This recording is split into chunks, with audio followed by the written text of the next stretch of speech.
Assalamualaikum warahmatullahi wabarakatuh. Baiklah, saya Muslia Rahmawati akan menjelaskan tentang pasar oligopoli atau oligopoli. Yang pertama ada pengertian pasar oligopoli.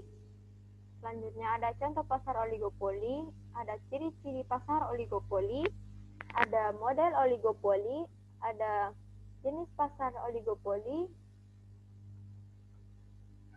dan ada juga tentang kurva permintaan pada pasar oligopoli.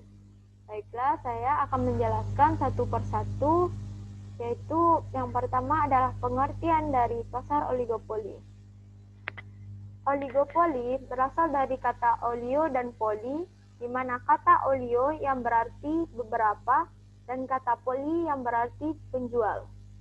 Secara sederhana, oligopoli adalah pasar yang terdiri dari beberapa penjual, dan dalam ilmu ekonomi itu sendiri, yaitu pasar oligopoli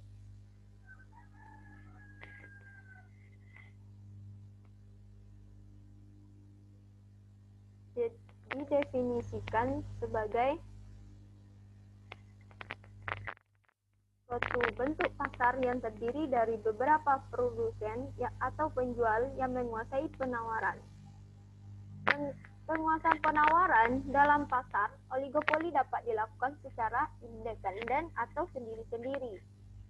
Dan setiap kebijakan yang telah dikeluarkan oleh suatu perusahaan tersebut akan segera direspon oleh perusahaan lainnya.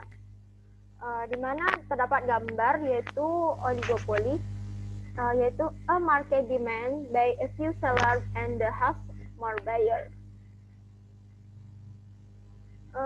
Selanjutnya, tiap-tiap perusahaan mereka menetapkan kebijakan sendiri-sendiri, dan setiap kebijakan yang telah dikeluarkan oleh suatu perusahaan akan segera direspon oleh perusahaan lain, yang dimana mereka memiliki ciri keterkaitan yang khas pada pasar oligopoli, yaitu kebijakan penurunan harga barang oleh suatu perusahaan cenderung diikuti oleh perusahaan lainnya. Ada juga definisi lain dari pasar oligopoli itu sendiri, yaitu suatu pasar yang dikuasai oleh beberapa perusahaan. Biasanya jumlah perusahaan itu tersebut terdiri dari lebih dari 2, tetapi kurang dari 10. Selanjutnya ada contoh pasar oligopoli. Di sini terdapat 2 contoh pasar oligopoli secara umumnya, dan contoh lainnya ada tentang Petronas dan Shell yang membuat praktik monopoli penjualan BBM di Indonesia berakhir, dan ada juga tentang Pertamina yang memiliki pesaing. Yang pertama yaitu ada industri transportasi udara dan Telkom yang mewarisi struktur pasar monopoli dan oligopoli. Kedua industri ini sangat padat moral. Mengapa? Karena pada masa lalu negara itu, mereka mengambil inisiatif untuk memprakarsai atau menguasai lebih dulu melalui pembentukan BUMN. Yang kedua, yaitu Telkom dalam waktu cepat atau lambat, yang akan mengalami tekanan dari publik, konsumen, media, dan parlemen untuk masuk ke dalam pasar yang lebih bersaing secara sehat. Seperti dari pasar telekomunikasi seluler yang masih bersifat oligopolis dengan tarif yang sangat mahal. Apa contohnya? Contohnya seperti ada seseorang yang membeli paket atau kuota internet. Seseorang itu membutuhkan kuota itu dengan sebanyak 10 giga misalnya. Kalau sebelumnya mereka membutuhkan kuota yang lebih sedikit dari 10 giga, tetapi karena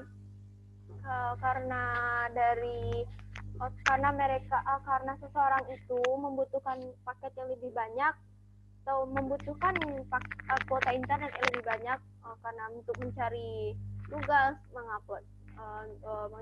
dengan mengupload internet, memakai kuota juga kan. Tapi kalau ada juga dia memakai kuota internet itu untuk game. Tapi yang dulunya seseorang atau anggap si A itu dia mengambil memakai internetnya 5 giga dan sekarang adalah 10 giga. Pertambahan dari 5 giga 10 giga itu ada 5 giga juga kan, dan dulunya harga dari 5 giga itu sendiri adalah letaknya dari 15.000. Yang 10 giga itu dulunya tuh adalah sekitar 35.000 atau 40.000. Tapi karena banyak konsumen yang membeli kuota internet atau yang butuh kuota internet, mereka menaikkan harga dengan sebanyak 10.000, yang dulunya 35.000 menjadi 45.000. Karena itu kuota internet atau telekomunikasi seluler yang bersifat tentang oligopolis dengan tarif yang sangat mahal. Dan ada juga contoh lainnya adalah maksudnya Petronas dan Shell yang membuat praktek monopoli penjualan BBM di Indonesia berakhir. Dan ada juga Pertamina ini memiliki pesaing. Dan untuk mempertahankan pasarnya permintaan, mereka harus meningkatkan daya saing dengan melakukan inovasi atau pembaruan mereka supaya produknya bisa memiliki daya saing yang bagus dan orang lebih meminati dari produk mereka itu sendiri, dan memiliki efisiensi dan efektivitas dalam kegiatan usahanya. Ada juga ciri-ciri pasar oligopoli. Yang pertama ada perusahaan menghasilkan barang standar dengan jenis corak yang beragam, dan yang kedua ada promosi melalui iklan secara terus-menerus. Yang pertama ada perusahaan menghasilkan barang standar dengan barang dengan jenis corak yang beragam, di mana atau merupakan industri yang menghasilkan bahan baku seperti produsen bensin, industri baja, semen, industri penghasil bahan bangunan. Ada juga beberapa perusahaan dalam pasar oligopoli ini menghasilkan barang-barang dengan jenis atau corak yang berbeda-beda, seperti dari industri sabun dan industri telepon seluler. Ada juga yang kedua adalah promosi melalui iklan secara terus-menerus. Perusahaan dalam pasar oligopoli yang menghasilkan barang-barang dengan jenis atau corak yang berbeda harus melakukan promosi untuk mengenalkan produknya pada pembeli. Mereka mempromosikan produk mereka itu melalui iklan agar produk yang dibuat atau produk yang dibentuk gitu bisa terlaku dan terjual yang terjual habis, atau konsumen itu lebih meminati barangnya dengan memasangnya melalui iklan yang bikin orang meminati, atau supaya orang tuh bisa barang yang dia tawarkan tuh bisa mereka beli dengan harga yang ditetapkan. Tapi melalui iklan ini pasti ada yang diskonnya juga, dan ada juga yang tidak melalui diskon.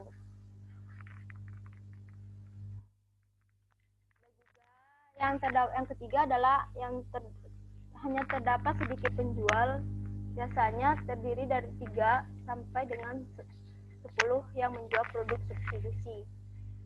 Yang keempat ada pasar oligopoli yang terdapat rintangan yang menyebabkan perusahaan lain sulit memasukinya. Mengapa begitu? Karena perusahaan yang ada pada pasar tersebut hanya sedikit.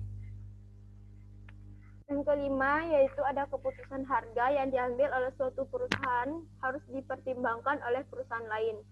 Ketika harga dibuat dengan cara kesepakatan antara perusahaan yang ada dalam pasar oligopoli, maka harga cenderung lebih kuat atau lebih mahal dan tidak mudah untuk diturunkan oleh suatu perusahaan. Selanjutnya ada model oligopoli. Berikut ini akan disampaikan beberapa model yang dikembangkan oleh para ekonom. Yang pertama yaitu model permintaan yang patah atau Kinkade Demand Model. Model ini dikembangkan oleh seorang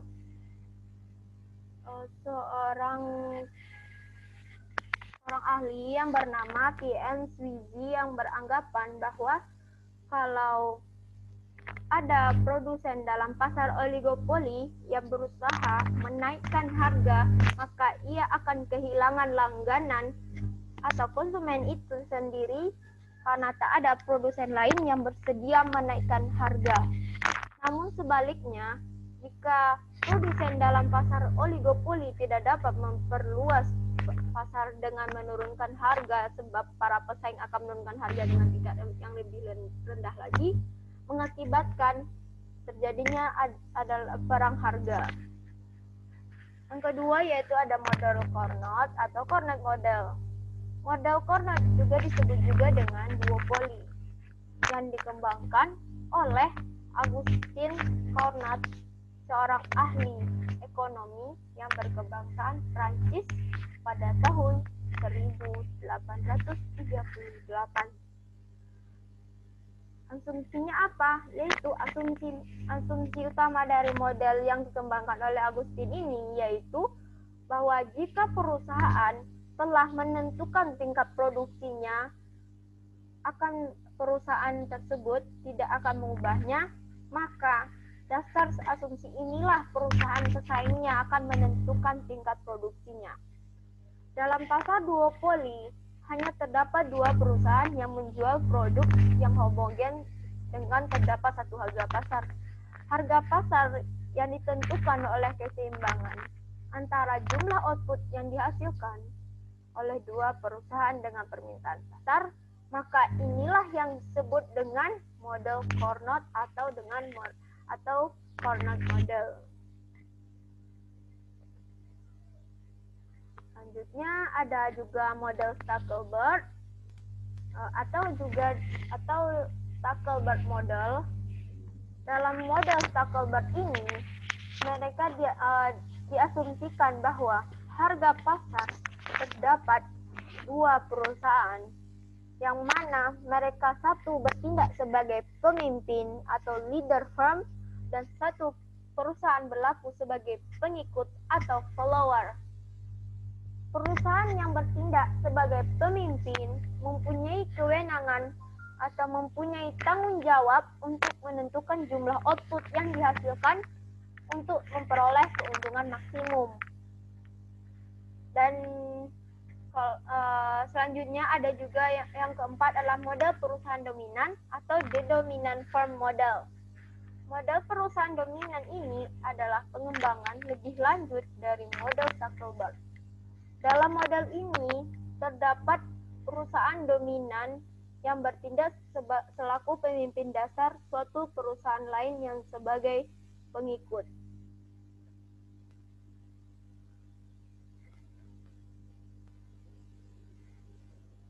Tadi dijelaskan juga kan model Stackelberg itu adalah yang mereka bertindak sebagai pemimpin dan leader firm dan satu perusahaan lagi berlaku sebagai pengikut follower. Yang keempat juga sama, tetapi perbedaannya adalah bahwa perusahaan-perusahaan pengikut tidak beraksi mengikuti model Carnot, melainkan mereka beraksi seolah-olah berada dalam pasar persaingan sempurna. Dengan demikian, perusahaan-perusahaan pengikut yang bertindak sebagai penerima harga atau price taker, yaitu menerima berapapun harga yang ditetapkan atau yang ditawarkan oleh perusahaan pemimpin yang menghasilkan output, maka pada kondisi ini di mana marginal cost-nya sama dengan tingkat harga. Selanjutnya ada jenis-jenis pasar oligopoli. Secara umum terdapat dua jenis, yaitu yang pertama oligopoli murni atau pure oligopoli, dan yang kedua ada oligopoli terdiferensiasi atau differentiated oligopoli. Baiklah, saya menjelaskan pertama yaitu oligopoli murni, yaitu jenis pasar di mana barang yang diperjualbelikan sifatnya identik atau sifatnya tidak sama, sifatnya sendiri gitu. Contohnya semen, air mineral, dan seng. Yang kedua yaitu oligopoli terdiferensiasi atau diferensiated oligopoli, yaitu jenis pasar dengan barang yang homogen namun bisa dibedakan. Kalau yang tadi tidak bisa dibedakan karena sifatnya identik. Kalau yang kedua, oligopoli ini yang terdiferensiasi ini bisa dibedakan homogen, namun walaupun dia identik tapi dia bisa dapat dibedakan. Contohnya sabun, sepeda motor, laptop, dan netbook. Model oligopoli di sini akan fokus kepada interaksi strategi yang lahir dalam industri dengan sejumlah kecil perubahan. Yang akan dibahas di sini hanya beberapa pola perilaku yang mungkin dan beberapa indikator faktor penting dalam memutuskan sejumlah model yang diaplikasikan. Yang pertama yaitu memilih strategi. Memilih strategi ini wajib karena di mana itu memilih strategi. Memilih strategi itu di mana ada dua perusahaan di pasar yang memproduksi barang yang homogen atau barang yang sama. Dua hal yang menarik yang untuk dikaji dalam memilih, mereka harus menentukan berapa harga yang ditetapkan dan berapa jumlah barang yang diproduksi masing-masing perusahaan yang ditawarkan. Dalam memilih strategi ada juga pembagiannya, yaitu ada sequential game dan ada juga simultaneous game. Sequential game yaitu di mana suatu perusahaan memutuskan harga dan kuantitasnya. Boleh jadi ia sudah memiliki informasi tentang pilihan yang dibuat oleh perusahaan lain, dan ini yang dinamakan dengan price ladder dan price follower. Kalau price ladder adalah harga yang ditetapkan oleh pemimpin, sedangkan price follower adalah harga yang ditetapkan oleh pengikutnya atau perusahaan-perusahaan lain. Sama halnya jika satu perusahaan memutuskan kuantitasnya terlebih dahulu, maka ia disebut dengan quantity ladder dan lainnya adalah quantity follower atau permintaan dari si pemimpin dan permintaan dari si pengikut atau kuantitas atau barang yang ditawarkan. Yang kedua ada simultaneous game, di mana jika satu perusahaan dalam membuat pilihan harga dan kuantitas tetapi tidak mengetahui pilihan yang dibuat perusahaan, maka dia hanya mengira tentang pilihan kompetitornya, maka ini yang disebut dengan simultaneous game. Yang kedua yaitu ada quantity leadership, yaitu satu perusahaan yang membuat pilihan sebelum yang lain membuatnya, seperti Stackelberg model, yang dimana Stackelberg model itu adalah dimana ada satu perusahaan yang dominan atau natural leader, misalnya seperti IBM selalu dianggap dominan dalam industri komputer. Contohnya lah, yang lain ada juga misalnya ada satu perusahaan leader dan ia memilih kuantitas Y1 dan ada perusahaan keduanya memilih kuantitas Y2. Keduanya tahu bahwa harga pasar tergantung pada total output yang diproduksi atau PY, maka inverse demand function-nya yang menunjukkan harga keseimbangan sebagai fungsi dari output itu sendiri, Y sama dengan Y1 dan Y2. Dan memiliki keseimbangan itu yaitu dari Y sama dengan Y1 dan Y2. Selanjutnya ada price leadership. Mereka menunjukkan atau menentukan atau untuk menentukan kuantitas leader yang lebih memilih menentukan harga, mereka harus menentukan harga itu yang bijaksana, menentukan harga yang bijaksana. Leader seorang pemimpin, seorang leader harus memperkirakan bagaimana followernya berperilaku. Maka wajib di sini price leadership atau pemimpin yang menentukan harga yang mana yang baik, yang mana yang harga yang bisa yang pas, yang menentukan lebih, yang di sini leadership ini lebih memilih untuk menentukan harga mana yang baik dan mana harga yang baik dan yang tepat untuk untuk konsumennya atau untuk yang produk yang mereka akan tawarkan, dengan memperkirakan bagaimana followernya atau pengikutnya berperilaku. Berperilaku ini sebagai bertindak bagaimana gitu. Jadi followernya yang jadi leadernya yang menentukan bagaimana followernya berperilaku, bertindak gitu. Ada sesuatu yang diobservasi pertama kali adalah kondisi equilibrium follower.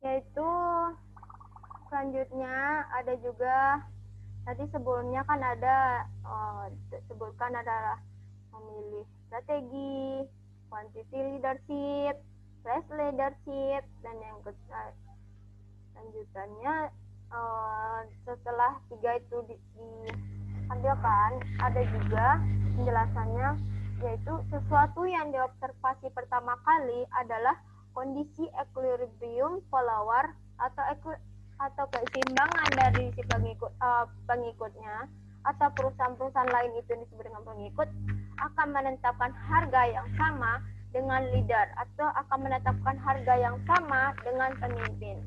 Jadi harus membuat kesepakatan antara keseimbangan antara pengikut atau follower dengan menetapkan harga yang sama dengan leader atau pemimpin. Dengan asumsi dua perusahaan yang menjual barang identik, maka jika ada yang menetapkan harga yang lebih rendah, maka konsumen akan berpindah pada penjual dengan harga yang lebih rendah lagi. Sehingga kita tidak dapat memiliki kondisi seimbang di antara dua perusahaan tersebut. Di mana misalkan leadernya telah menetapkan harga dan followernya mengikuti harga yang ditentukan dan memilih output yang memaksimumkan profitnya, maka leader ini harus bertindak atau memberikan saran kepada followernya supaya harga yang menetapkan harga yang diputuskan oleh leader menjadi keseimbangan atau menjadi kondisi keseimbangan atau kondisi keequilibrium dalam menentukan harga sama dengan follower atau dengan follower dan leadership, antara follower dengan leadership. Ada collusion atau kolusi yang akan terbentuknya harga kartel pada pasar oligopoli. Misalnya, ada dua perusahaan yang menjual produk pada beberapa harga yang lebih besar dari MC. Maka jika perusahaan satu merendahkan harganya jumlah kecil dan jika perusahaan lain menetapkan harganya tetap, maka semua konsumen akan memilih membeli dari perusahaan satu. Mengapa? Karena perusahaan satu ini merendahkan harganya dengan sejumlah kecil, maka konsumen lebih memilih lebih meminati atau membeli barang dari perusahaan satu. Jadi hanya dengan memangkas sedikit harga, maka perusahaan satu bisa mengambil konsumen atau pembeli dari perusahaan dua. Yang selanjutnya ada kurva permintaan pasar oligopoli. Efek penurunan harga, di sini ada efek penurunan harga. Terdapat gambar, ada gambar T, harga ada yang dalam sebuah gambar. Ini Pak, kalau garis tuh, kalau vertikal tuh kayak mana Kak? Vertikal sama horizontal tuh menjelaskan kurva.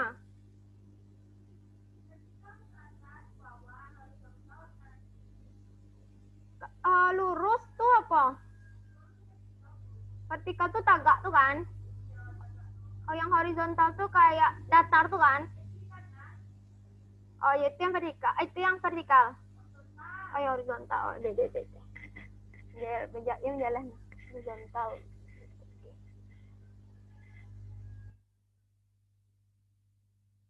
Baiklah, saya akan menjelaskan tentang kurvanya, yaitu P yang terletak yang berada dari garis vertikal dan Q atau output yang berada dalam garis horizontal. Yang misalkan harga yang berlaku di pasar mula-mula adalah P0 dan jumlah permintaan yang dihadapinya adalah sebanyak I0. Dan jika perusahaan tersebut menurunkan harganya, maka harga tersebut tidak diikuti oleh perusahaan lain yang akan disebut dari maka penurunan harga tersebut disebut dari P0 menuju ke P1 yang mengakibatkan permintaan yang dihadapi oleh Q0 yang dihadapi akan naik menjadi QA, dari QB menjadi QA. Selanjutnya ada pemaksimalan pendapatan perusahaan dalam pasar oligopoli tanpa kolusi.